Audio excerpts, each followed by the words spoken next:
Karen was alone at home when she was maliciously robbed.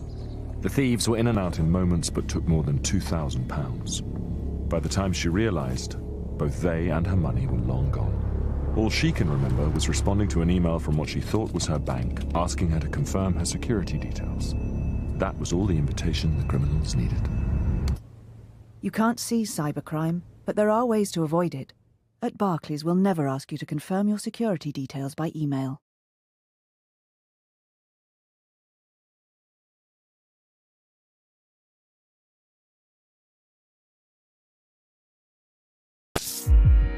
BBC Sounds. Music, radio, podcasts.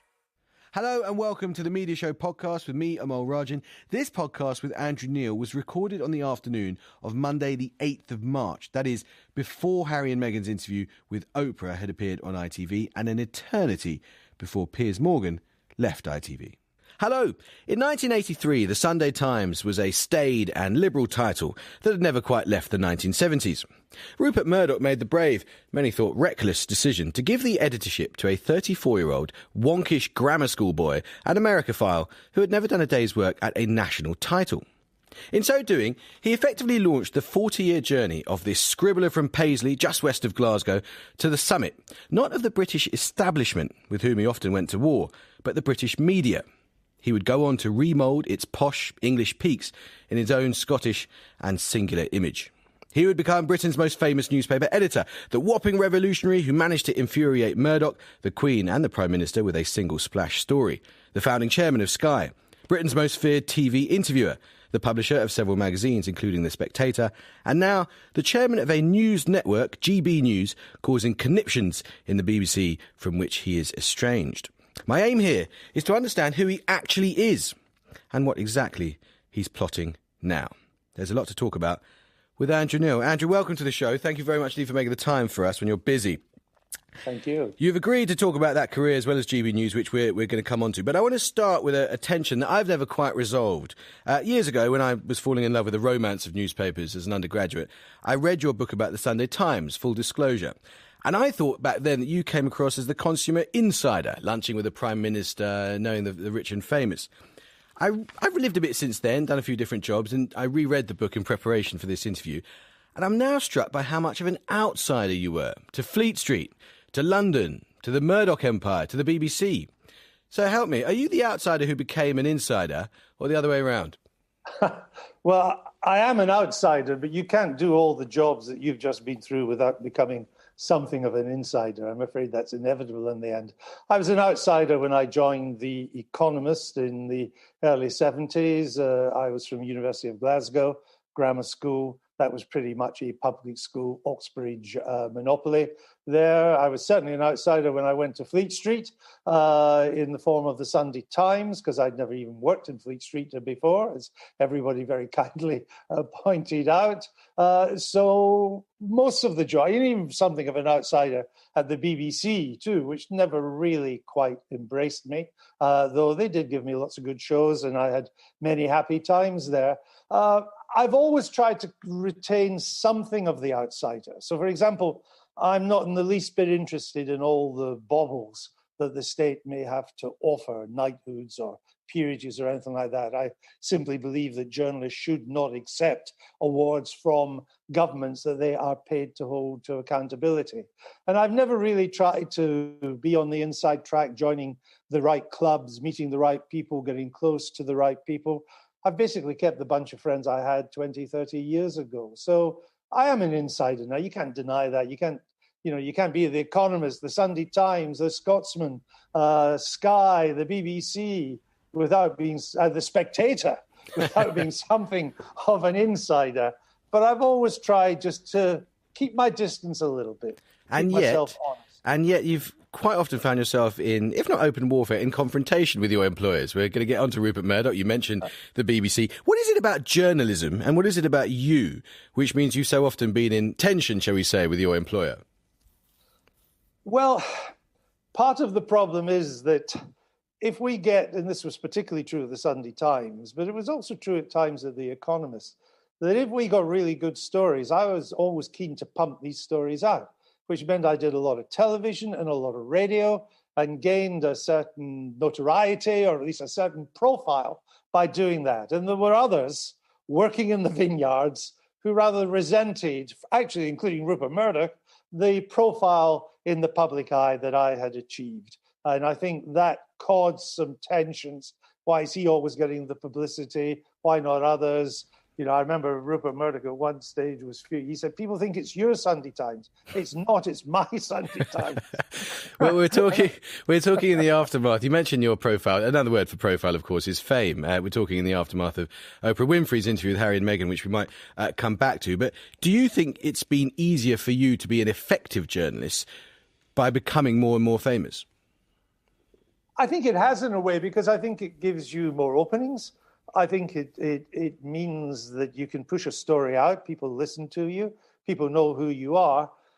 But I wouldn't say that's essential. And indeed, sometimes fame can get in the way of just the hard graft of good journalism. And in the end, good journalism is not about fame. It's about telling stories, breaking stories that powerful people don't want to be told.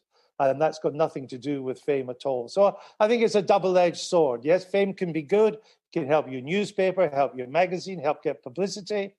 But you mustn't think celebrity is not the end game here. We're not in business to be celebrities. We're in business to tell stories and to produce things that other people should want to read. And that's very different from fame. And I think sometimes there are celebrity journalists, and they're not usually the journalists who end up being famous for being famous, not famous because they've done great stories or broken great stories or told truths that need to be told.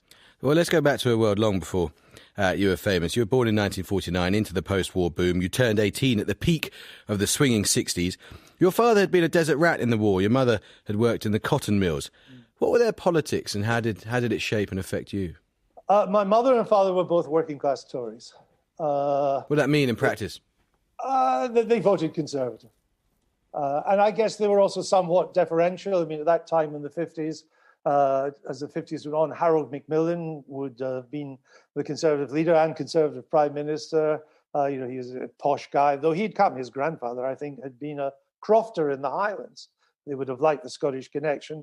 They were working-class Tories who thought the Tories did a better job running the economy than Labour. And they had benefited a bit from the growing prosperity of the 50s, which would have happened regardless of who was in power. But it was the Conservatives who were in power. And I think my parents rather liked the way they became that bit more affluent. They got a rather nice semi-detached council house, which they moved into in 1953, I think it was, from a rather dreary tenement building in the centre of Paisley at the time. And so they saw their prosperity, their increased opportunities, including for me as well, as part of what the Conservatives had done for them in the 1950s. And the Conservatives benefited from that kind of support. It's interesting. People like my parents. And don't forget, there was a lot of working class Tories in the 1950s. Indeed, and indeed in the pre-war years, of course. It's interesting you mentioned prosperity. I've always felt that there was, or more and more felt in recent years actually, there are two kinds of wealth. There's material wealth, which is known as money, and there's moral wealth, which is known as love. And I often say to people, I wasn't born rich, but I was born into great moral wealth, a very strong family, a very strong immigrant values, belief that you had to get on and education mattered. You've used similar language in interviews I've seen, saying that you were much more privileged than some richer boys. What do you mean by that? Well, I didn't come from a poor background in the sense of the grinding poverty of the Gorbals or the East End of London or anything like that. I came from a pretty ordinary family of modest affluence. Even affluence is too strong a word.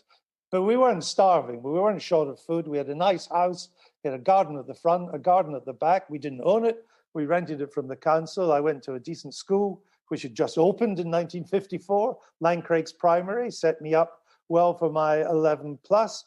So it's not that we came from any kind of grinding poverty, but we weren't middle class either. We didn't have that kind of affluence. We had a different kind of affluence. I was very lucky that I had a mum and a dad. I had two parents, and they both cared about me, and they loved me, and they wanted the best for me. And they gave me a set of moral values, and they gave me a solidity in life, and they gave me a sense that they wanted to get on. That generation, both my parents were born just before the First World War broke out in 1914, grew up in the 20s and the 30s, the terrible time of depression and mass unemployment, very bad in the west of Scotland in particular. And then just as things were beginning to get better, the Second World War breaks out. My father leaves for his basic training in Aldershot in April of 1939, does not see my older brother, who was born in April 1939, for over 4 years, because he was sent to Africa, to Northern Africa, to fight Rommel's panzer divisions.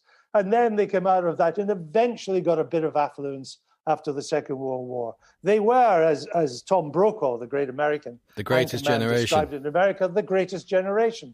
And I think they were. 2 world wars, a Great Depression, modest affluence at the end of it all, having seen off the greatest evil the world had ever known in the form of the Nazis. And I think both my parents knew it could have been different from them in different circumstances, but it was what it was.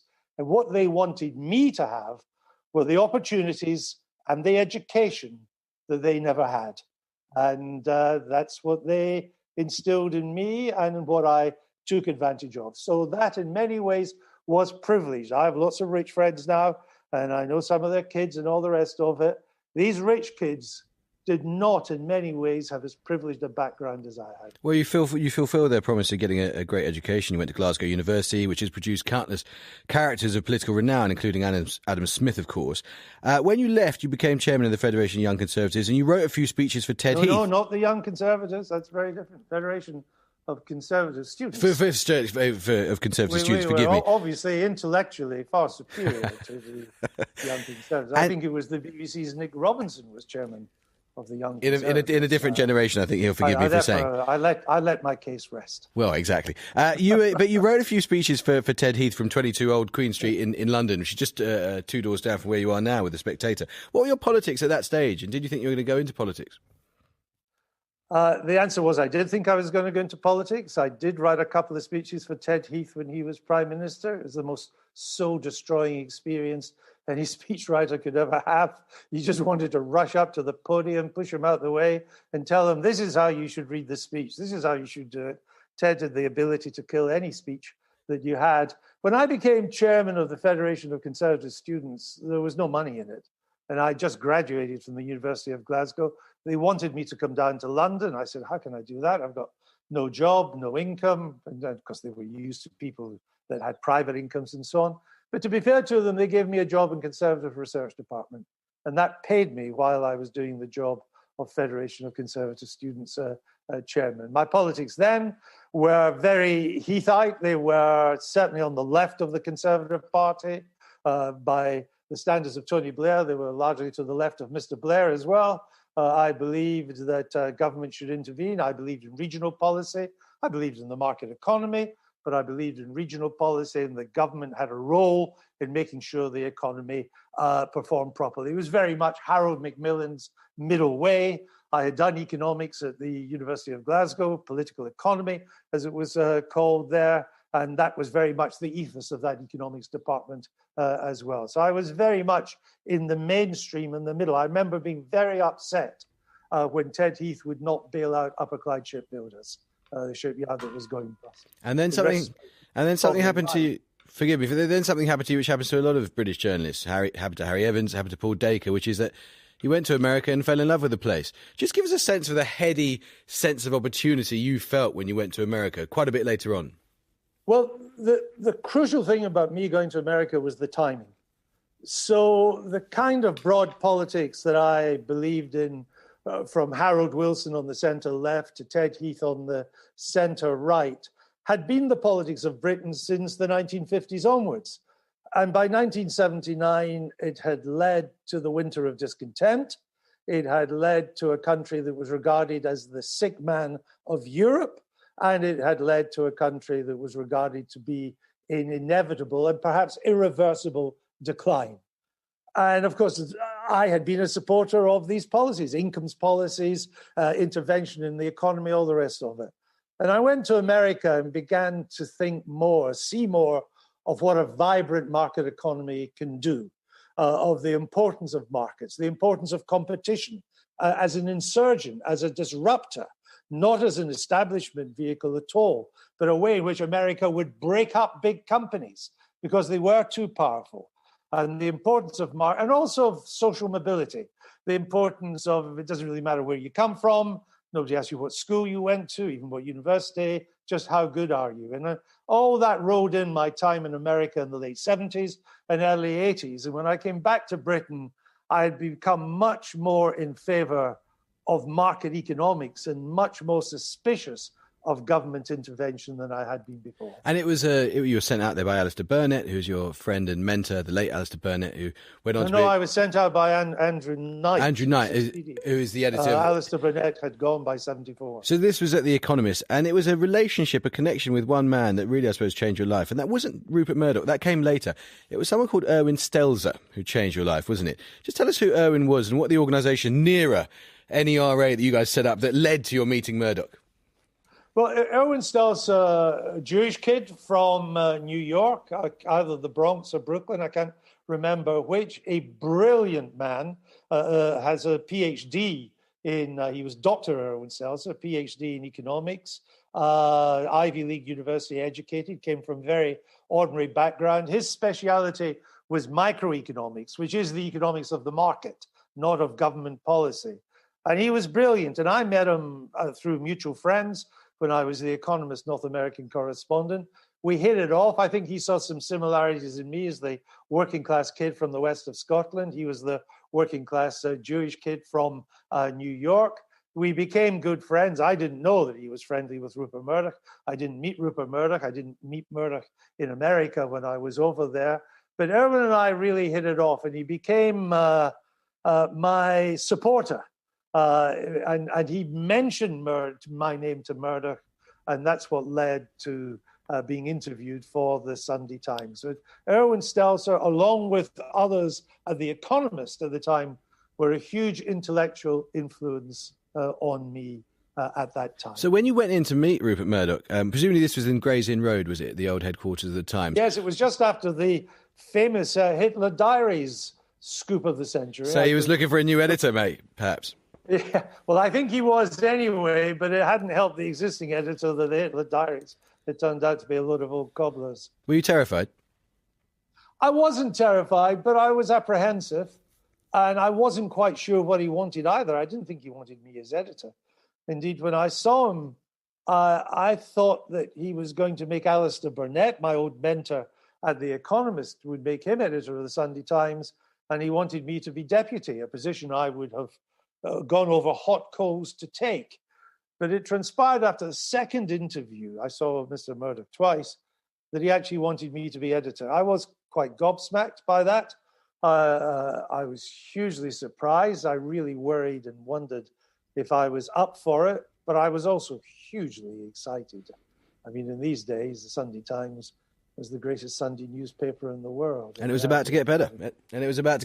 What did you bond on with him? Because you obviously had this love for America, and the free market, which he had. America and the free and markets. And what about his scorn towards the British establishment? How fundamental and central was that? That actually came later. He didn't ask me much about that at the time. And of course, in these days, I wasn't as confident as I became to be more critical of the British establishment. In these days, I was more timid when it came to establishment matters. After all, I'd been with The Economist for 10 years. It doesn't get more establishment than that. I had wanted to be editor of The Economist until Rupert Murdoch offered me the Sunday Times. So I didn't think my chances of being editor, which were perhaps never that strong anyway, would have been enhanced by me becoming this real anti-establishment figure. No, it was actually Rupert Murdoch hiring me to be editor of the Sunday Times, which liberated me to becoming an anti-establishment figure.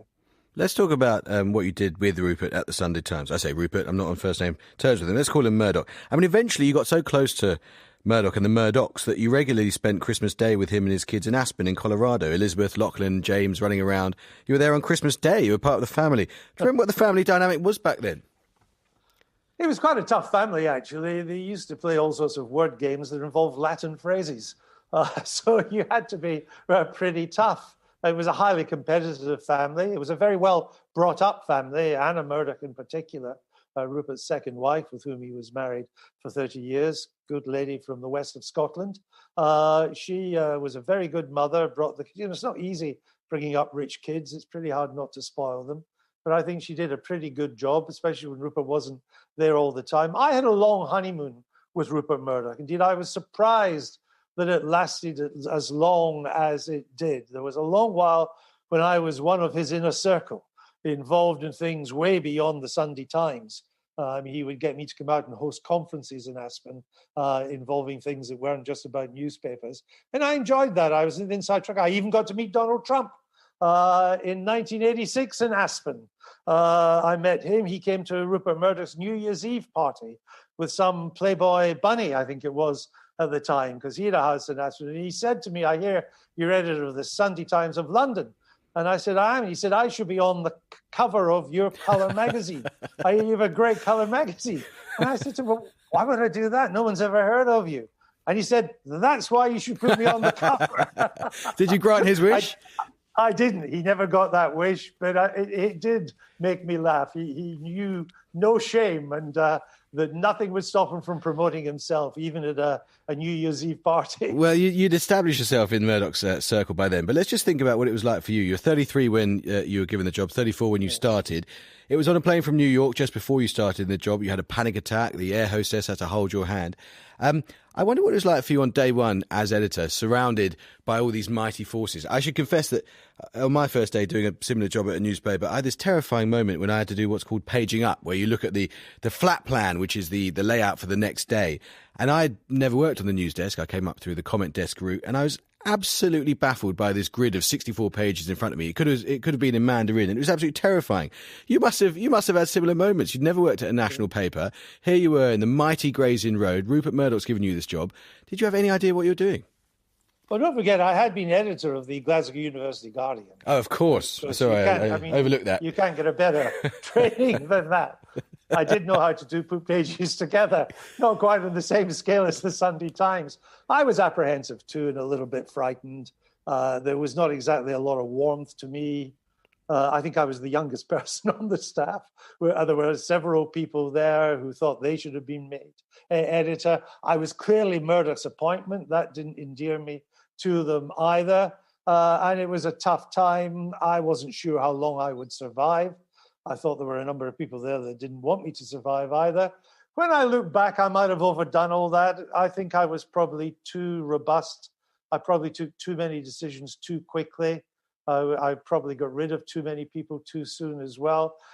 I had a fear that such was the resistance among the old guard that if I didn't move quickly, they would wear me down in kind of Viet Cong guerrilla warfare, and that I would never get anything done. If I was to do it again, I would do things differently. Would you be kinder? Would you be kind? Because I mean, you write several times in full disclosure that you say you were too quick to criticise, too slow to praise. You say, I quote, "I'd become a harsh, unforgiving editor." You had Ian Jack the great Ian Jack, feature writer, when he resigned, he wrote you a very sternly worded letter. You sent him a gracious response, and then he wrote you a softer letter in turn. But a lot of people were quite brutal about your management style, weren't they? Yes, and I think they were right to be. And I think a lot of that came out of insecurity.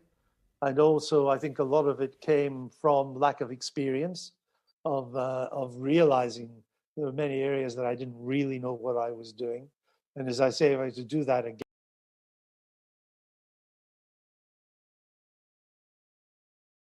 people there wanted to see me fail, that they really resented it. And I did. Ian Jack, one of the greatest writers of his generation, also Scottish, I did get a very harsh letter from Ian Jack. The irony was, of course, I had never once been harsh to Ian Jack at all. Something he acknowledged after you got back to him, actually, yeah. Yeah, and in a sense, he had to apologise. Of course, it was very much in the Fleet Street way. Everybody saw the first letter he wrote. Nobody ever saw the second letter in which he apologised. Classic Fleet Street, yeah, of course. And I'm sure it's all water under the bridge. And the fact is, I did survive. I made the Sunday Times fit for purpose in the 1980s in a way that it wasn't, because it was languishing in the late 60s and 70s. So in the end, regrets, yeah, But in the end, the result produced what I wanted it to be, and it ended up a Sunday Times that I built, and it didn't actually, it wasn't being created by anybody else, and I think it was a bloody good paper in the end. Well, you were the newspaper editor who led the move to Wapping. That history has been told so many times, I don't want to do it at length, but just succinctly, if you would, why do you feel that Wapping had to happen? Well, I think the best thing is just to tell one small anecdote, and I think younger listeners and viewers and whatever will think I'm making it up. When I moved to the Sunday Times in 1983, no journalist could touch a computer keyboard. If you touched a computer keyboard, they went on strike because all copy had to be typeset on computer if they had computers. Most of them still preferred to use the old hot metal linotype machines. But even where computers had been introduced, and they had been at times newspapers, it had to be done by members of a print union called the NGA. No journalist could do it. And that just seemed to me to be absurd and the way to an early grave for Britain's newspapers. And this, of course, was before the digital revolution came along. And I wanted a literary section, I wanted a style section, I wanted a culture section. None of that was possible as long as the unions were in charge. We had new printing presses that we had built at £60 million, a lot of money in these days. We were not able to use them because the unions wouldn't do it. They stood in the way of all progress. They were not unions as normal people would regard unions. They were run by a kind of print union mafia. At one time, they tried to stop the Sunday Times being printed because Eddie Shah, who was a little entrepreneur from Warrington, because I'd called him Eddie Shah. And I said, well, I'm calling him Eddie Shah because he's called Eddie Shah. No, they said, Salim Jahan Shah. Because you call him Salim Jahan Shah. And I said, right, let's just stop now. The National Front has taken over the Sunday Times. We'll print no more papers tonight. So it's for all these reasons. And of course, it was brutal, it was messy, it was violent, it was dangerous. But if you couldn't negotiate your way to the future, as the Americans' papers had, as European papers were doing, then in the end, there was probably no other way. And if we hadn't done it, the British newspaper industry would have been dead in the water. Well, you had close protection officer for a very long time. It was obviously a huge threat to your security. But I wonder if, obviously there was a very strong financial argument for using new technology to improve efficiency and lower costs. But what about the human costs? Didn't your action lead to terrible suffering for quite a few people? Our action led to a lot of people losing their jobs, but our action was unnecessary if they had accepted to come. We wanted them to come to the new printing plant. We did not want to fire people. We wanted them to come. But they couldn't all come, or at least if they all came, there would have to then be a program of redundancies till we got the manning levels right for the new presses. We were being asked to employ people to press buttons that no longer existed. We had generous redundancy already. We wanted to negotiate a move. Every other sensible industry had negotiated moves to new technology. So in the end, I'm afraid they brought it on themselves, though many people were badly misled by the print union leadership. Decent people, people who didn't want this fight, people who have been happy to come to Wapping, but there was no way they could. They'd been intimidated out of their homes. But what do you say to those people who haven't forgiven you? I mean, there'll be some listening to you now, watching you now, who think, actually, I was respected, I got a decent wage. This guy came along and he chucked us out. Well, I didn't chuck them out. They decided not to come to a new working practice and new machinery and new technology. I wish it hadn't been that way. My life would have been a lot easier if it hadn't been that way. I wouldn't have needed 2 bodyguards for 13 months as a result, or incurred the enmity and the hatred of the kind of people you're talking about. But if it couldn't be done the peaceful way, it had to be done the way we did it. And if it had to be done again, I would do it again. And remember, we did not move to cheap non-union labor. We moved to a different union, the electricians' union. And we paid them the highest wages of blue-collar workers in the United Kingdom. So this was not some deunionization, cheap labor way at all. It was to try and rid ourselves of unions who wanted to deny the latter part of the 20th century existed. All right, let's talk about some of the stories that you covered. You managed, with a single story, to infuriate the Queen, Rupert Murdoch, and Murdoch's heroine, Mrs. Thatcher. It had the immortal headline, "Queen dismayed by uncaring Thatcher," uncaring in quotes. How did you get away with that? Well, I almost didn't get away with it, though in the end I got away with, because it's not a great move to manage to upset the two most powerful women in the country, the Prime Minister and the Queen. Maybe you could get away with one or the other, but doing two was somewhat foolhardy. I got away with it in the end because the story was true. And I got away with it in the end also because Rupert Murdoch did stand by me. And that was one of the advantages of having a proprietor who had no interest in the social advancement in London society. And you allege, forgive me for interrupting, you allege that you have evidence that Buckingham Palace tried to get you sacked through people like Norman St. John Stevens. What evidence do you have for that? It's a hell of a claim. Well, word came to us that, don't forget, the Times had a series of what were meant to be independent directors.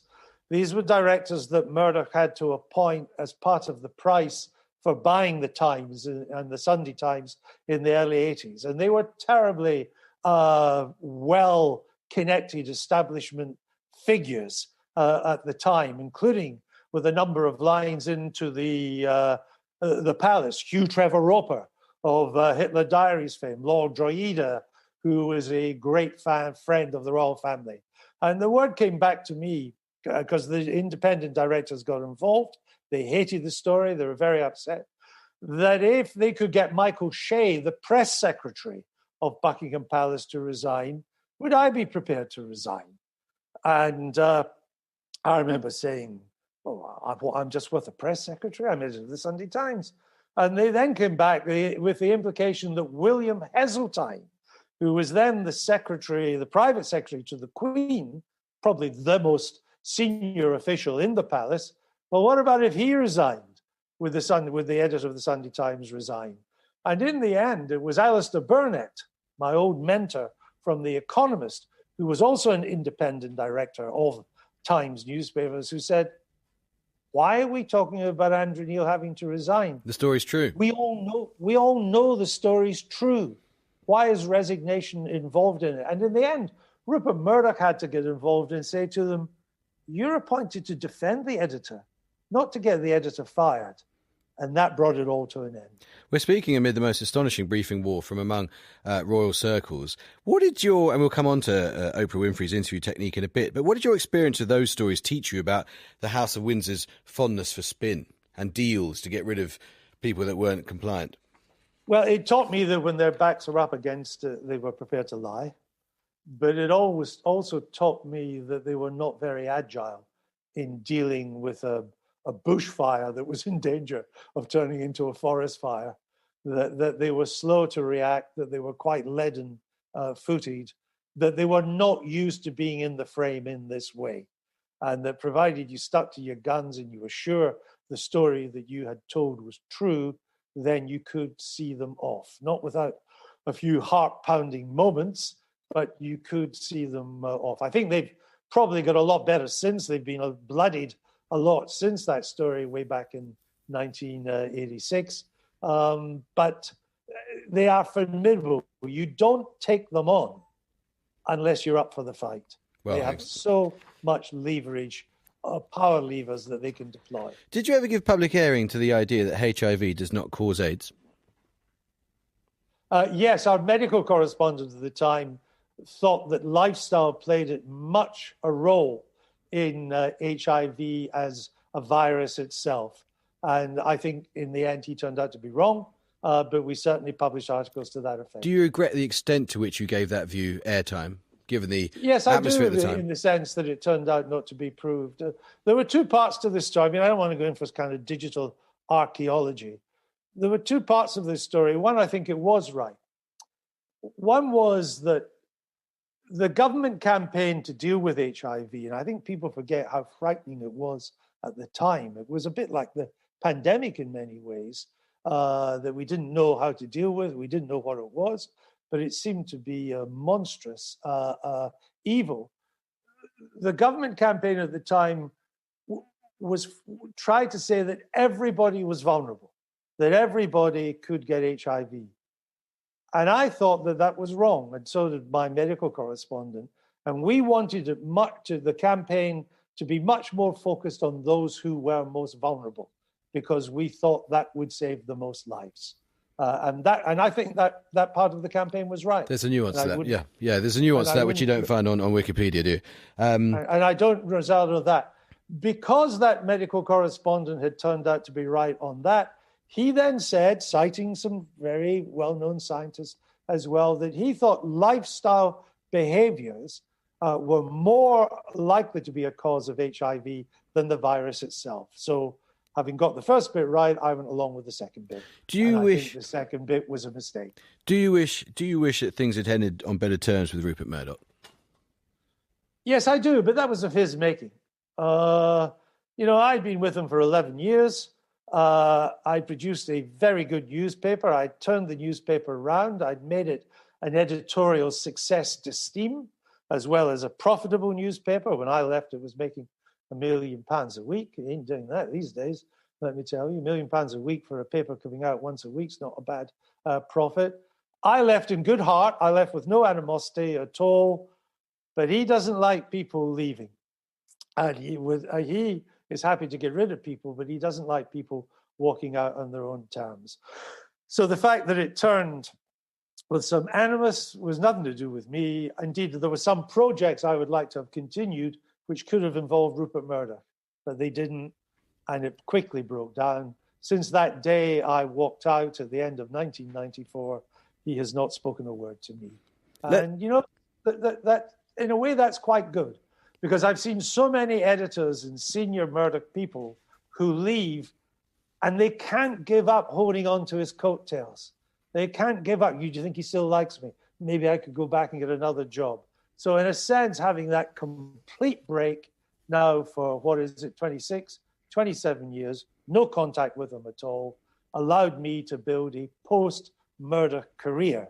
And there aren't many post-Murdoch editors who have gone on to make very successful careers without Murdoch. Which is cleansing for you, I imagine, cleansing spiritually and professionally. Let's talk about your worldview as much as his. You've written that Murdoch is a closet Republican, but you weren't. Yeah, I noticed that in a TV debate for ITV in 1997, you argued for the Republican side against Frederick Forsyth and Jeffrey Archer. Are you Republican today? Not really. I'm not a cheerleading monarchist. I can see the strength of a republic. But my main objection to the royal family at that time was basically Marxist. It was that it behaved like it was the pinnacle of a class system. And they were the top ones. And my Sunday Times was devoted to trying to break up Britain's class system. You were meritocrats, weren't you? You were very keen on that. Much more meritocratic. And I thought it would be possible to have a royal family that was separate from the class system. Okay, I've always had you down as a Marxist, as you know. Your politics are rather complicated, like most people's. Yes, a lot more complicated than people make out. Which is why I want to put it to you, because you said to Hugo Young, later a Guardian columnist, of course, who you inherited at the Sunday Times, that you wanted the paper to be neo-Keynesian in economic policy, radical right in industrial policy, liberal on social matters, and European and Atlanticist on foreign policy. If you take the word radical out, that's Blairism. Did you vote for Blair? It might be, so it just means I was before my time. Did you vote for Blair? I've never said who I voted for. Do you want to say now? Go on, tell us now. Why don't you tell us now? No, I voted for all three UK national parties. Okay, 40 years on, is that still your politics? Broadly, yes. Broadly, I think the job of government is to, I don't want to get too technical here, but to run aggregate demand quite high. That's how you get full employment. So government should run deficits. The deficits need to be controlled, but I'm not against deficit financing. Keep aggregate demand high, keep people employed. But at the same time, the economy needs to be efficient enough so that aggregate demand takes place in Britain and doesn't just suck in imports. So you need supply side reforms. You need competition and all the rest of it. I've always been a social liberal. One of the most liberating things that happened to me was when I came to London in the early 70s after university, and I ended up going to this wine bar on the King's Road, It's called the Nose Wine Bar, Nose. And it was like the United Nations. There were people from all over the world who were there living in London. And the bartender was a big Nigerian guy, had been in the SAS. My friends came from Battersea and from Brixton. There were Anglo-Asians there, New York Jews, everybody. And for a kid coming from the sort of mono-white Paisley to this, I just loved it. So I always loved the diversity. And of course, in these days, it wasn't nearly as diverse as it is. So social liberalism was always good for me. We were broadly supportive of Mrs. Thatcher in the 1980s. We were against Section 28, which was the anti-homosexual legislation. So no reason for that at all. And I've always been pro-American, and I've always been pretty pro-Europe as well. OK, we've talked a bit about the class system and the establishment. You've got a very interesting relationship with the establishment. After you published the Andrew Morton book about Princess Diana, you went on Newsnight and you confronted Charles Moore, who now obviously writes for The Spectator. And you write in your book that Moore soon destroyed his credibility when he announced journalists should use hypocrisy and concealment, I quote, when writing about the royal family. Have you ever spoken to Charles Moore, who's obviously now in the House of Lords? You'd never go in the House of Lords. Have you ever spoken to him about his different journalistic approach to what you might call the establishment? No. I mean, Charles Moore now effectively works for me, so it would be inappropriate to discuss such matters with the staff. OK, well, I wonder if you've talked to him about his manners, because I know... should I say the servants? The servants. Well, it's funny you should say that, because I know you say we shouldn't go in for digital archaeology or offence archaeology, but I'm immersed in Fleet Street history, and I couldn't help but notice that in The Spectator in 1992, Charles Moore wrote a very long piece about you following the Morton revelations, and I'm going to quote it at length so that no one can accuse me of taking it out of context. He says about you, and I'm glad you're laughing nearly 30 years on, he says, his face, Andrew Neil's face, had that strange characteristic, quite common in Scotsmen, of being composed of features out of scale with each other, and his hair did not seem to grow in a natural or attractive way. He went on to describe you as brave and consistent, but then he said, the only thread to be found in Neil's editorial decisions is not that of a consistent point of view, but of a consistent psychological trait, a manic egotism. When his paper is attacked, he tries to put down the critic with petulant abuse in his Atticus column. When his own conduct is criticised, he goes to the law.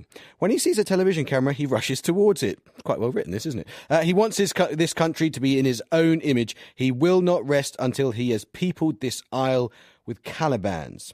I know you'll say I've got to ask him, but I'm speaking to you. Why do you think Charles Moore was so personal and so rude about you? Because he was losing the arguments. And his performance on Newsnight had been a disaster for him. Not for me, for him. No journalist can hide to say that it's their job to promote hypocrisy. It was, I remember Jeremy Paxman did that interview with the two of us. I thought that Paxman's eyebrows were going to hit his hairline. He was so amazed by it. And, that was an older Britain, and there was a newer Britain on the way, and it was making its mark, and it was a threat to people like Charles Moore. Do you take a certain delight in being his ultimate boss today at The Spectator? No, I just think it shows what a benign employer I am, that he is still writing freely in The Spectator. Let's talk a bit about what you went on to do at the BBC. You ended up as the BBC's Rottweiler-in-Chief, the fearsome interrogator. I want to talk to you in some detail about how you approach interviewing. You probably tell me where I need to get stuff to improve. Can you just describe at a high level how you approach, say, an interview with the Prime Minister? What's your starting point? You've got a blank piece of paper, Boris Johnson's coming on, the Prime Minister. What does Andrew Neil think? Right, well, if it's someone as important as the Prime Minister, it would start with me sitting down with the editor of the programme and the others who work in the programme, particularly the person who's going to do the major research. And we would kind of scope out the areas that we would want to cover. And that would be an initial meeting. The person in charge of producing the brief would then disappear and draw up a list of questions on the basis of that scoping out.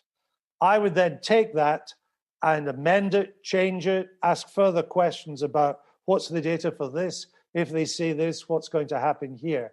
And this process would go back and forward at least 6, maybe 8, sometimes 10 times before we would then produce a series of questions, each of which had backup data, each of which wasn't just a question, but that if he says this, this is the answer to that.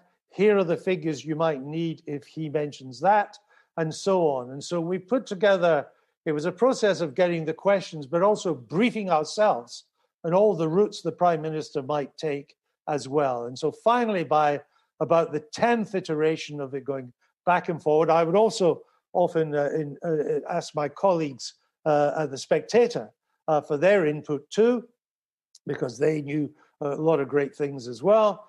And bit by bit, is a major team effort, we would get this final brief in which I would have the questions in bold type, quite large bold type, and then in smaller Roman type, all the background information that I might need. So when we finally went into bat, I was pretty sure that there was very little that could be thrown back at me.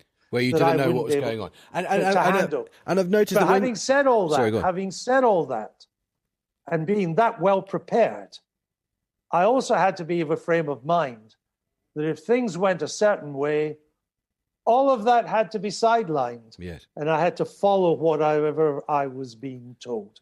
I've noticed that when you're at your most viral / interrogative, the questions that you ask are often very short sentences. Do you edit them down? Because the idea being the shorter the sentence, the less wiggle or wriggle room.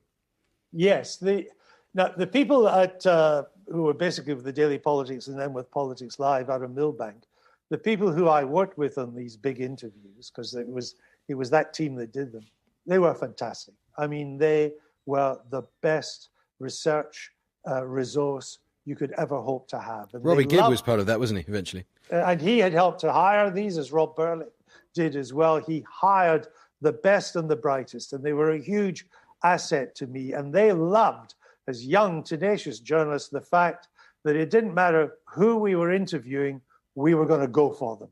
It was going to be a tough interview. And they loved that approach as well. But there then came a time when, in the course of the interview, when you need to put aside the written questions, you're going to come back to them if there's time, but zoom in. And I think that's because the interviewer has said something. And I think that's most clearly seen in the interview of the last election with Jeremy Corbyn, when I had done the anti-Semitism in the Labour Party and his association with people who had been accused of anti-Semitism. And I just suddenly thought, as we were going through this and he was resistant, I just thought, I put aside the question, I just thought, would you not like to apologize to Britain's Jewish community? And I got a bit of flannel and he went, and I just said, would you not like to apologize? It's a short question, that, isn't it? There's not much room for manoeuvre, yeah. These questions, which are short, as you say, which don't involve a massive research, but are just straight to the point, can sometimes be very effective. In the Frost Tapes, which is this podcast of David Frost's archive, David Frost was a friend and mentor to you. It's a podcast on BBC Sounds. Frost refers to a fable by Aesop about the traveller who is confronted with the north wind and the sun. And he says, the north wind tore angrily at the cloak, but all his efforts were in vain. Then the sun began to shine, and all his beams were gentle, and the traveller unfastened his cloak. And Frost's approach was to be the sunshine. He felt if you could get the traveller, the interviewee, to take off his cloak and be warm and almost friendly, you could get to what was inside. Are you the sun or the wind? Probably the wind. David Frost, who was a great friend of mine and a great help to me, a mentor, a lovely man. David was also the most emollient of characters. And that was his style, was to kind of bring people in, get them in, make them feel relaxed in the studio, and then they told you things that they hadn't mean to tell. I have to say, David also, he had, like me, he had his folder. And he was forensic. He was forensic. If you listen back to Frost Nixon on days 6, 7, and 8, his detailed understanding of those legal judgments. David didn't flannel with a sort of avuncular approach to things, but it was a different approach. But do you have a kind of do you have a kind of almost disdain for? I see you tweet recently about the way American interviewers approach certain things. But we're talking shortly after Oprah Winfrey's interview with Meghan Markle and Prince Harry. She's obviously soft. She's emollient. She's friendly. And she was a friend who went to their wedding, which is a sort of insider status, I suppose, you would resile from. but it was one of the newsiest interviews you could imagine. Do you accept there are times when a soft approach can lead to the greatest news revelations? I think a soft approach will work if the people you're interviewing have already decided to tell you everything. That's easy. That's Oprah's trick, is it? Okay. Just do underarm softballs. I mean, the people I interview are usually doing their best to hide the real information. So I think if I ask them what their favorite color is, getting that answer isn't much of a revelation. What is your favorite color? Mine, blue. Mine's orange. Let's talk a bit more about the rest of your career at the BBC. Over the years, a few birdies have told me that there were moves afoot to get you to present Newsnight. You even spoke to Tony Hall about it. Why did that never happen? I think there was great resistance at the time in Newsnight to me going there. I think they just didn't fit. I remember one senior journalist there being absolutely apoplectic at the idea that a former Murdoch editor could be an anchor, presenter on Newsnight. Was that Ian Katz? Was that Ian Katz, the then editor of Newsnight? No, he came much later. It was in the early 2000s that in fact, I presented Newsnight a couple of times. And even The Guardian pointed out on the nights I did it, it got the highest ratings of that particular month. Do you wish you'd been given a better shot at that programme? Well, I had been offered it before and I turned it down. I was offered Newsnight in the late 80s, offered to be editor as well as the presenter of Newsnight, the sole presenter and editor. But I felt I had unfinished work at the Sunday Times. I still had more sections to launch, more of my mark to put on it. Okay. I would have liked to have done it in the early 2000s, but I think there was such resistance then that it would have been an unhappy time. And as it turned out, it was probably just as well that I didn't go. It didn't quite seem as important by then as it had before. Sure. If you're honest, and I know you are being honest, are you a bit cheesed off with how things ended with the BBC? I mean, this week was a success, but it was taken off air, wasn't it? Cheesed off is not quite the right thing. I would say a little bit frustrated, a little exasperated, again, would be too strong, a little bit surprised as to why it was allowed to happen. What happened? Well, two things happened. After 16 years of great success with This Week, I suggested we should be moved to a better time. And the BBC just blank refused to even consider that and said there was no other time it could be moved to. And I said, well, they asked me what time it should be moved to. I said, put it up against Peston on a Wednesday night. That'll give Mr. Peston a run for his money.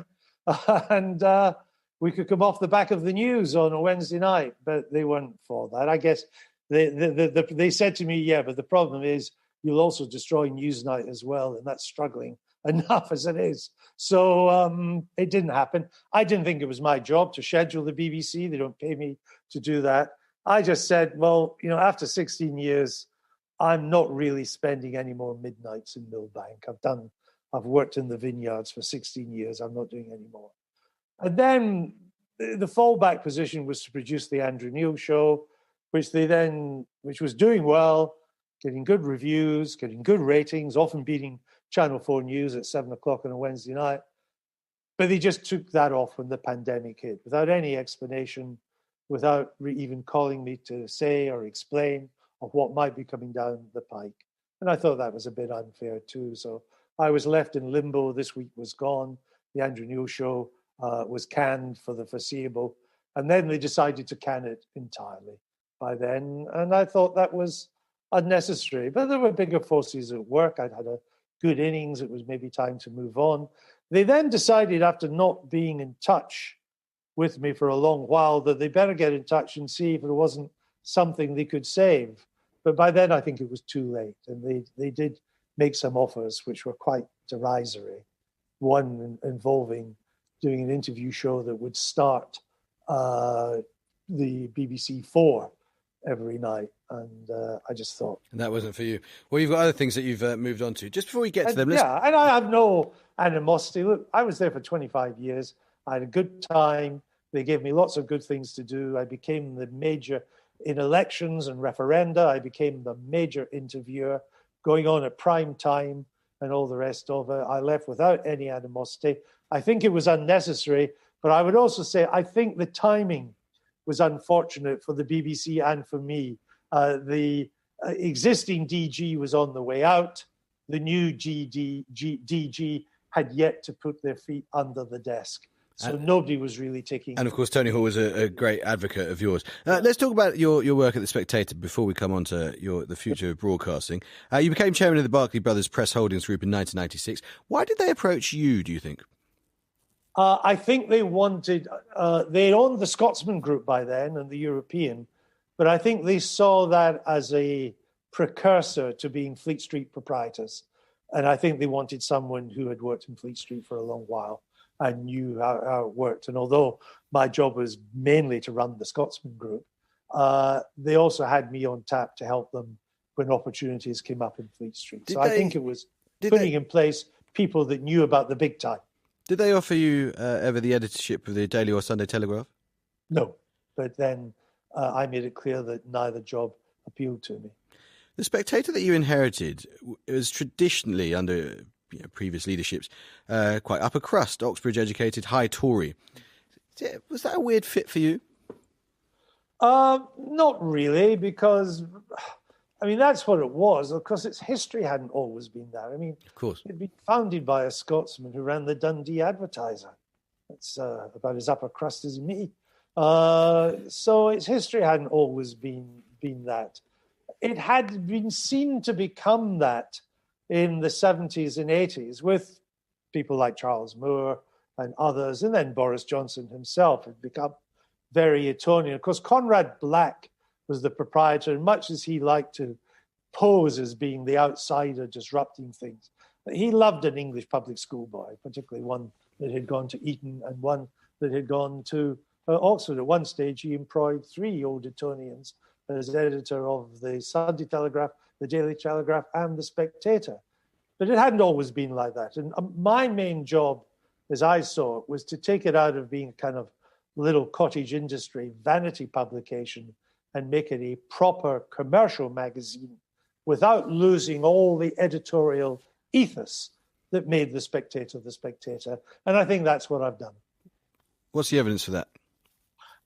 First of all, editorially, the regard for the high editorial quality of The Spectator under Fraser Nelson is well nigh universal. Everybody admits he is one of the top magazine editors of his generation. Secondly, the circulation of the British edition alone is now over 100,000, way above what it's ever been in its long 190-odd years history. And thirdly, it's highly profitable as well. How much is it making? It makes a lot of money. It's a private company, and we'll keep that private. But it's making a great rate of return for a legacy publication, and it's grasped all the necessary tools of the digital age to reinvent itself for a magazine founded in 1828. So editorially, it's never been stronger or never more highly regarded, and not just by people on the centre-right. Do you wish people on the centre do it too. And it's profitable, which is the best guarantee of its independence, and more people are buying it, and not just online, buying the print edition. 80% of our 100,000 subscribers take the print as well as the digital. Do you wish you charged online earlier? Yes. Like most people in the publishing business, we messed around for too long a while. It was true of newspapers as well. It was true of magazines. You know, we're charging for the magazine, but we're making all the content free online. Well, what's the sense of that? It's like saying, look, here's a bunch of bananas. It's going to cost you. Here's the same bunch of bananas, and you can have it free if you simply go to this different platform. So it took us a while, but we got there in the end. And the key, the huge change, was to realize there was no future in digital advertising. Remember, we were all chasing eyeballs. We all wanted to make, digital advertising was going to replace print advertising. It was a race to digital pennies and a race to the bottom with all of that pre-serve, basically rubbishy digital advertising. The future was subscription. You had to produce something that people were prepared to pay for. and prepare real money for. And that's the model that we moved on to 5 years ago. That's the model that has given this old magazine, the oldest in the world, more financial security than it's ever had in its history. And what editorial influence do you have at The Spectator? Obviously got a very strong editorial heritage. Sure, in a day-to-day or week-to-week basis, none at all. I rarely know. Sometimes I ask the editor what's going to be on the cover that week. He tells me, and that's the end of the conversation. Other times I forget to ask, and I pick up the magazine with everybody else. Every now and then on a really big issue, the editor will ask me what I think or how he should approach it. Sometimes he'll say, I got 3 cover possibilities this week. What do you think? And I'll give him my view. It's up to him whether he wants to follow it. My job, but we have a broad editorial strategy. The editor's job is to implement that strategy.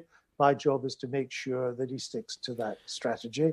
And that's what we've been doing. But I don't determine what the magazine says or what columnists it has or what editorial line it takes. I wonder what it would take, though, for a columnist to say something before it caused you some concern. So, for instance, in a column off-quoted in 2019, Rod Liddell wrote, "My own choice of election date would be a day when universities are closed and Muslims are forbidden to do anything on pain of hell or something. There must be at least one day like that in the Muslim calendar, surely." Now, based on what you've just said, you wouldn't have read that until you read it in print. Correct. But you have a responsibility pertaining to whether or not that stuff should reach the public domain. You may have a view on whether or not it's editorially savvy or not. What do you think of that? I think it was just Rod being a joke. I mean, nobody took that seriously. Didn't he go on to say that we should also choose a day in which students can't vote? And then he hit other people that couldn't vote too. You can regard the joke in bad taste or whatever, but that was just But it was a joke. a joke. I was much more concerned with Taki's comments about, is it Red Dawn, the neo-Nazis in Greece? Yeah. Was it when Taki because Theodore... I didn't regard that as a joke. Was it when he wrote the following words? "Britain is being mugged by black hoodlums. West Indians were allowed to immigrate after the war, multiply like flies. The rivers of blood speech by Enoch was prophetic as well as true." Was it that? No, it was when he was talking about the Greek neo-fascists. So when does that... So what concerned you about that? Because I don't think that was a joke. And I think he was serious about supporting them. So what did you do about it? And I do think... I spoke to the editor and said that I didn't think this was in keeping with the traditions of the editorial line of The Spectator, which is a broad church, but not broad enough to include neo-fascists, and that it would be good if Taki didn't return to this subject, which he hasn't. How worried are you? Jokes are one thing, and you can, something you think, well, that's too serious to joke about, and you shouldn't do that too often. I think that's one thing. I think showing support for neo-Nazis is another, and there is no role for that. Where is your line when it comes to freedom of speech, a subject we'll come on to? What crosses it for you? Well, I think endorsing Nazis, one thing. I think Nazis and fascism and Soviet Marxism and support for that, I think all that.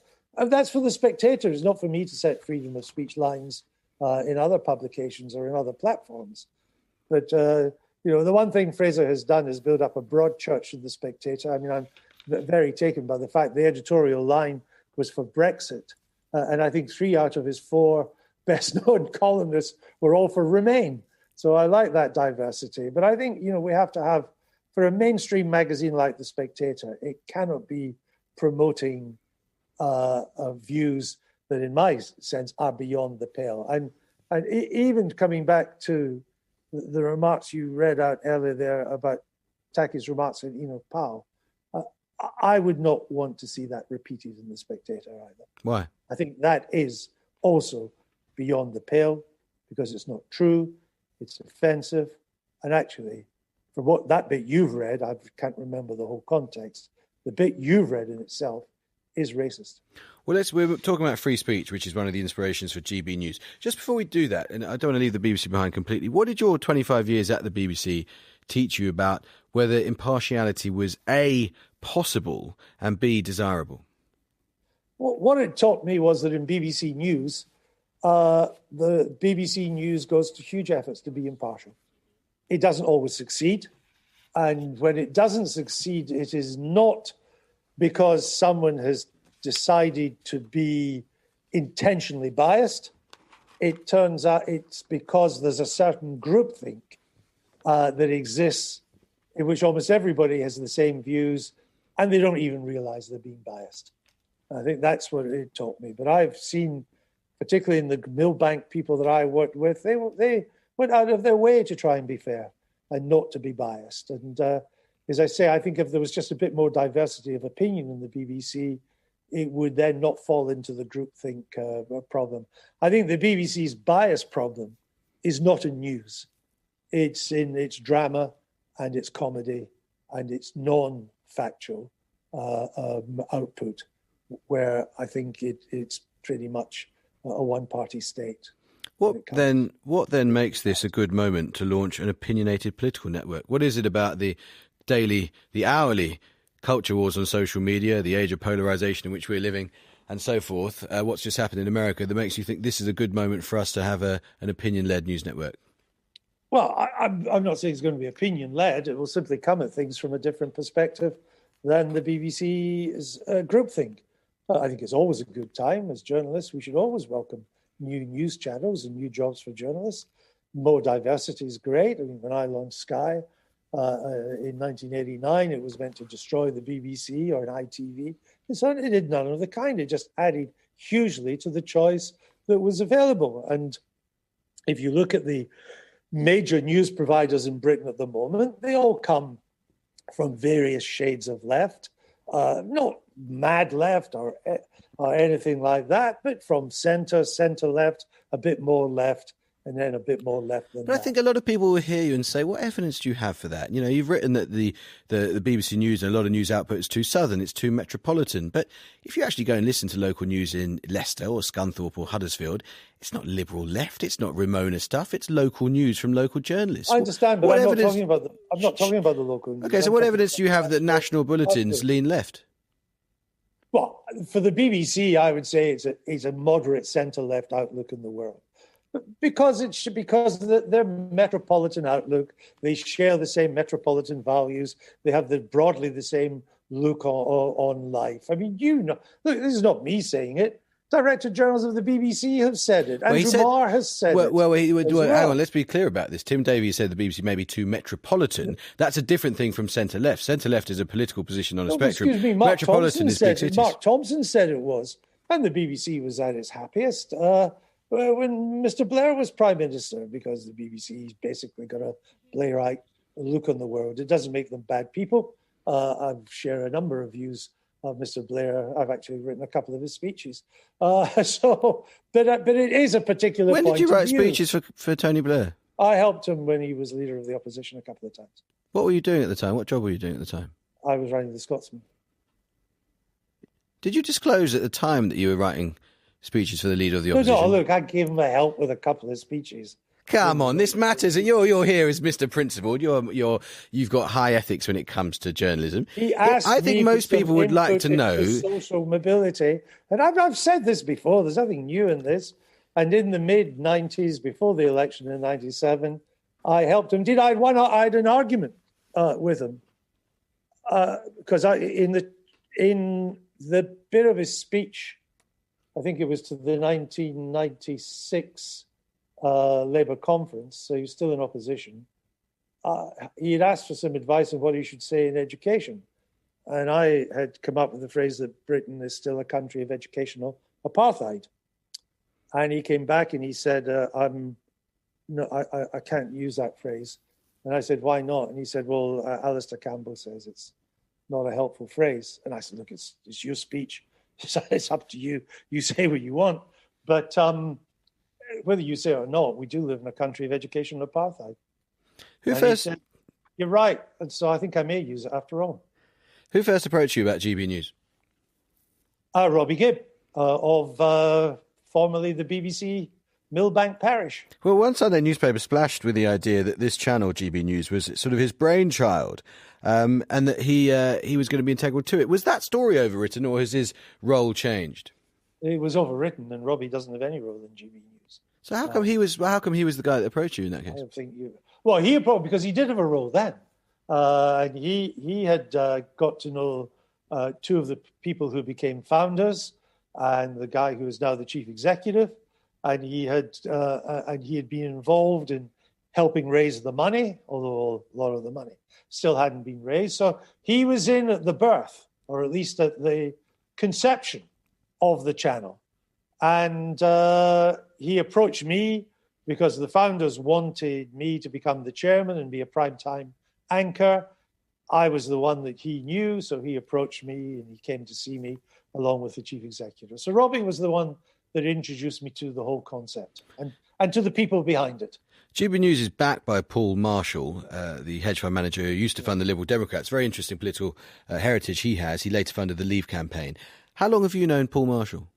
I don't know Paul Marshall. I've never met him. So it wasn't you that approached him, or you haven't spoken to him personally about his investing? I've seen Paul Marshall on Zoom. We're doing board meetings at the moment on Zoom, but I have never met Paul Marshall. And were you the link man to Discovery, who've invested heavily? No, Discovery were already in when I joined. Do you accept that GB News is the first explicitly political domestic TV channel set out with a political purpose? That assumes that the existing channels aren't political. You're trying to tell me Channel 4 News is not political? Well, you're setting out to... You're trying to tell me Sky News is not political? But you're political in a very different way, aren't you? Let's not be disingenuous. This is a typical view that it's fine to be on the centre-left. That's not political. But if you're on the centre or the centre-right, that's political. No, it's not that. That's certainly not what I'm saying. What I'm saying is that there are a lot of people who look at GB News and look at the mission that you have expounded in public, which is about answering a need for non-metropolitan news, and the fact that you are going to channel personality-led, opinion-led evening broadcasts, and that challenges or threatens potentially an ecosystem where impartiality is receding from public view. And a lot of people think impartiality is valuable. And yes, you'll be regulated by Ofcom, but there are lots of people, not necessarily political people, but lots of people who might have concerns that in an era of culture wars and social media, actually GB News might end up exacerbating the problems we have rather than answering them. I know that, and that's the mantra that is thrown at us all the time, that don't want GB News to succeed. But it's not true. And of course, the other thing that's thrown at us, which is part of that mantra, is it will be Fox News and so on. Well, it's just nonsense. But we can only be judged by what we do. And, you know, I've grown long in the tooth now, denying things about a network that hasn't broadcast a second of programming yet. Will we be different from the existing networks? Yes, because they all do the same thing. So what's the point of doing what they do? Will we come at stories a different way? Yes. Will we give voices to people outside the metropolitan consensus? Yes. Do we have any interest in Fox News? No. Disinformation? No. Conspiracy theories? No. There is nothing in my journalistic record that could lead you to Fox News, and there's no market, in my view, in Britain for a Fox News. Well, that's a view that you're just going to have to wait and see what we do. Sure, that's a view that I've put out, including on this show several times. So help me out here. Fox News is right of centre. It leans towards opinion rather than news in prime time, and it invests heavily in personality-driven evening shows. GB News, right of centre, leans towards opinion rather than news in prime time, and invests heavily in personality-driven evening shows. So GB News is different to Fox News because... Well, now describe MSNBC in America. Describe kind of a liberal version of the same thing. Exactly. So what's the difference between GB News? I'm giving you a chance. Lots of people have compared GB News to Fox News. I'm giving you the chance to be explicit about the difference. Look, there are two people. When GB News launches, there are two people who are going to be deeply disappointed. One is a small number of people that want it to be Fox News, and the other of those who've said it's going to be Fox News. They're the ones that are going to be disappointed. It is possible to learn from the United States, both from the left wing, MSNBC, and the right, Fox, about programming, about the importance of not doing rolling news anymore unless there is strong news to do. That's a lesson Sky and the BBC don't seem to have learned. Americans have learned that you get appointment to view if you break up the schedule during the day with programs, not rolling news, programs built around strong anchors with edge, character, and even a sense of humor. That's what MSNBC and Fox News do as well. You can do all of that without being either Fox or MSNBC. You can do that by having a different perspective to the way the existing broadcasters come. Will it please the metropolitan classes that control the existing network news? No, but that's not our job. We're not aiming to please them. We're trying to give people who don't feel they have a voice. I'll give you a good example, and it's on the BBC, and that is Question Time in the aftermath of the Brexit referendum. And Question Time, to give it huge credit, it used to be just out of London. It now goes all around the country. And it would go to Bradford or Barnsley or Wigan or Preston in the north. And in the post-Brexit referendum aftermath, when the atmosphere was quite toxic, actually more so than it had been during the referendum, some southern smoothie on the panel would say about Brexit, but of course they didn't know. They didn't know what they were voting for. They didn't really know what they're voting for. To be met by a cacophony of voices with northern accents saying, oh, yes, we did. We knew what we were voting for, and we won't be patronized by you saying that we didn't. That's the kind of voice that you actually don't hear very often in British broadcasting. I hope we'll give it a bit of a voice. Where will your headquarters be? In Paddington. And what's the format of your show going to be? It's going to be an hour. It'll be on between 8 and 9 o'clock at night, 4 nights a week. It'll be pretty segmented, so it can be replayed in digital format and digital slice and dice as much as possible. We'll have a monologue to begin with. We'll have the cover story, main story. I'm going to have Walk Watch. I think we'll have a lot of fun with things like chest feeding and what was that police thing about being offensive is an offence. I think a lot of that isn't properly covered. We'll do a main interview if we can get one. We won't do an interview if it's only the Minister for Paperclips. And I want to do Media Watch, including a Media Watch that holds ourselves to account. I think when we get things wrong, we've got to put our hands up and say, we got this wrong, but also hold other media to account as well. And then I think we'll have regular guests. You know, what a success Abbott and Portillo were on This Week for many years, that I think each night we'll have an equivalent of that to be able to chew the cud on the main news stories. Is there any prospect of Abbott and Portillo themselves coming back? Who knows? Who knows? Maybe. Have you approached them? We have to see. Not yet. But what I've got, as you will know, being a broadcaster, I've probably just given too many segments there for an hour-long show. So we're going to have to now narrow that down and decide what the segments will be, with the caveat that if there is a major interview to do that night, say with the Prime Minister or the Leader of the Opposition, or there is a massive news story that is a developing story that night, we junk it all and we just do that. You launched Sky News with Kay Burley, of course. She's currently off air at Sky News. Have you spoken to her about coming over? No.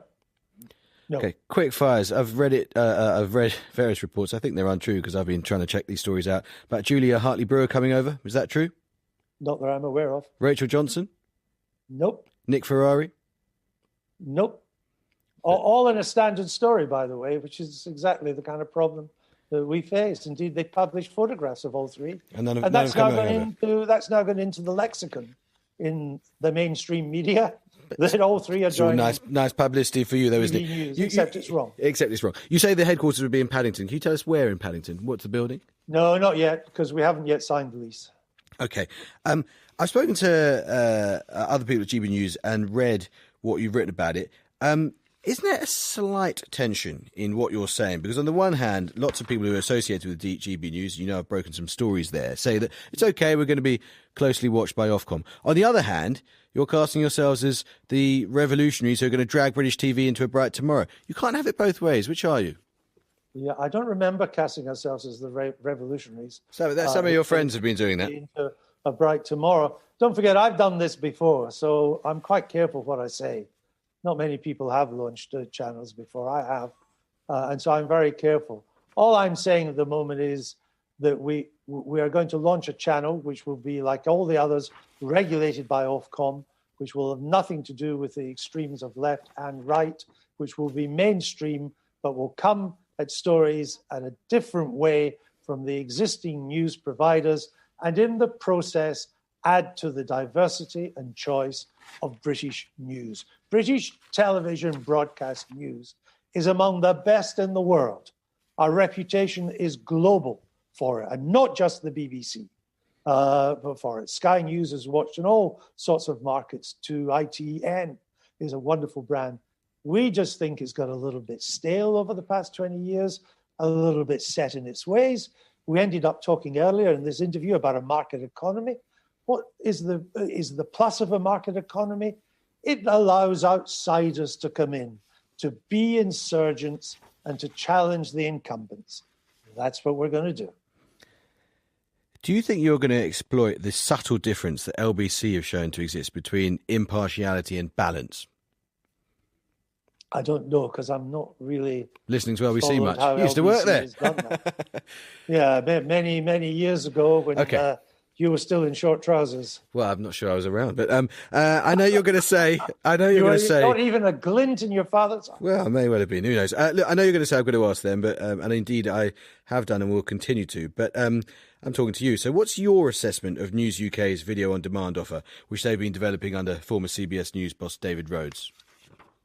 Well, when I started getting involved or talking to GB News, which was towards the end of last summer, beginning of the autumn, News UK were also in talks with me. They wanted me to go there and not to be chairman. I think Mr. Rupert Murdoch is the chairman there, but they wanted me to do a primetime show too.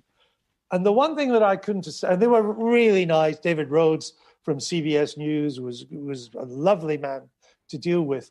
The one thing I couldn't quite get clear was, were they launching a news channel, which would be on Sky and Freeview and Virgin Cable and all the rest of it, or was it going to be a digital streaming effort alone, an over-the-top, an OTT platform? And that was never clear. And whereas I knew that GB News was going to be a linear news channel, it wasn't clear News UK was. So that's basically why I went with GB News, even though News UK offered a lot more money. Ever since, it seems that News UK is not doing a GB News, that they are going to stream maybe 3 hours of programming a night. One a news show, probably the one they wanted me to do, one an entertainment show, and another an audience show, as I understand it.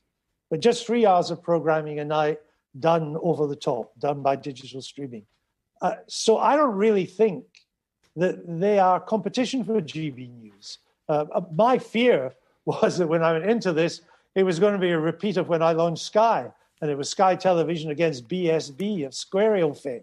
And we'd both be fighting for quite a small part to begin with of the marketplace, and that would cost tens of millions of pounds. But it doesn't seem that News UK is going to be in the same space that we are, that we will have the space we're going to enter to ourselves. And that, to me, is quite comforting, and I'm glad that that's the situation. And they look, as you say, like they're going to be less political than GB News. I wonder, you described GB News as centre-right. Just looking at some of your highest... I said centre-right. Centre-right. OK, because I'm looking at Alexandra Phillips, UKIP's head of media for 3 years, then an MEP for the Brexit Party. Michelle Dewberry, who stood for Parliament as a Brexit Party candidate. They're hugely talented, doubtless. But one thing they have in common is a distaste for socialism. So just how Brexity will GB News be, even though Brexit's settled? Well, I don't know whether you've caught up with the news. Brexit's happened. Brexit's over. You know what It's I'm talking done. about. To what extent will it be? How right-wing will it be? If a number of our presenters were on the Brexit side of the argument, so what? The main presenters in the BBC still covered the referendum in the proper way they did, then I would expect our journalists to do the same. The fact that they're more Brexit, which is a dead issue now, compared to the existing broadcasters, I mean, I don't think Channel 4 News is exactly chock-a-block with Brexiteers. I would think that we have more Remainers than they have Brexiteers. It doesn't matter, but they are different voices. I mean, British broadcasting has been dominated by Remain people with that sort of outlook. It hasn't stopped them doing their job. If we're hiring more people now who come from a Brexit background, then I would still expect them to do their job properly and not be propagandists for Brexit. We've only got a couple of minutes left, and you've been very generous with your time. Can I just go back to News UK for a moment? Was it Rebecca Brooks that approached you about doing an evening show there? No, it was David Rhodes. And did you speak to Rebekah Brooks about it? No. Because a lot of people there's something weird going on. A lot of people are ringing me up, whispering various things about her leadership at News UK. They say that the papers are in financial trouble. This new video on demand services is halting or faltering. The radio strategy is rather scattergun. What's your assessment of her efficacy as a CEO? Oh, I wouldn't dare to comment on that. I don't follow News UK anymore. I've not been close to that for years and years now. I wish Rebekah well. I have no desire to mark her card at all. That's not my job. I think that there are divisions in News UK about doing this new channel or streaming service. I think there's some who want to do it, who actually want to do a GB News. That was the impression I got from David Rose, that he wanted to do that. There are some that don't. I'm not sure Rebekah is a huge supporter of it. And so they've ended up kind of in between. Now, in the old days, Rupert Murdoch would have said, either don't do it, I'm not going there, or do it, here's 100 million, and get on air before that bloody GB News gets on air. And be clear and decisive. That's what he told me. Yeah. But I'm glad to say these are not the old days. And Rupert, I'm told, is off in America trying to sort out Fox News. Couple of quick ones before we... Gives a clear field to us. Sure thing. Couple of quick ones before we finish with a couple of closing thoughts. Do you have any sense that Discovery or Paul Marshall would eventually like to buy Channel 4? None at all. Never heard them raise it in any way. And do you have any sense, after the death of David Barclay, that the Daily Telegraph is up for sale? No, not. It is true that David Barclay, of the two twins, of David and Frederick, it is true that David was the one more enthusiastic about newspapers. But neither David nor Frederick have run the Telegraph now for well over a decade, maybe longer than that. Aidan Barclay runs it. He's the chairman. He's the hands-on. He's the day-to-day boss to whom the managing director or the CEO report. And I deal with Aidan Barclay quite regularly because of my duties at the Spectator. And I've seen no indication from him at all that he wants to sell the Telegraph now that David Barclay has passed away. What did you make of the Oprah interview? Well, it's dynamite as an interview. It's a global news story. I think it is more damaging to the royal family than the Diana interview because it's a much bigger issue. Diana's interview was basically about this rather dysfunctional Germanic family that she had married into, incapable of showing emotion, that had driven her to divorce and unhappiness and all the rest of it. But it was a personal story. What Meghan Markle is saying is that they're a bunch of racist bastards that drove me to suicide. That's a rather different agenda. I think it's hugely not to say it's true. That's a different matter. And of course, Oprah Winfrey never pushed either of them to determine whether it was true or not, to push them on the issues, to do a proper job as an interviewer, as opposed to say, here's a softball coming up the leg side, just whack it for six. You know, I don't think Meghan or Oprah would understand that analogy. But you do, and I'm sure your viewers and listeners do as well. But regardless of the veracity of it, it is hugely damaging. And there will have to be a response.